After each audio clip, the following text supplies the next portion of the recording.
सगळीकडे सध्या जनगणनेची चर्चा चालू आहे, पण अनेक लोकांना अजूनही प्रश्न पडतो की एवढ्या मोठ्या देशात लोक मोजतात तरी कशी, आणि त्याचा उपयोग तरी नेमका काय होतो.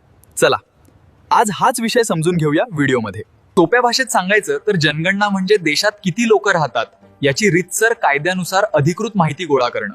पण फक्त लोक मोजणं इतकंच नसतं बरं का. जनगणना दर 10 वर्षांनी होते, पण 2021 मध्ये कोविडमुळे ही जनगणना पुढे ढकलण्यात आली होती आणि आता ह्या वर्षी ती पुन्हा सुरू करण्यात आली आहे, कारण सरकारला यामुळे समजतं कोण कुठे राहतं आणि लोकांना काय सुविधा लागतील. आता यावेळी एक खूप मोठा बदल होणार आहे. भारतामध्ये पहिल्यांदाच पूर्ण डिजिटल सेन्सस होणार आहे.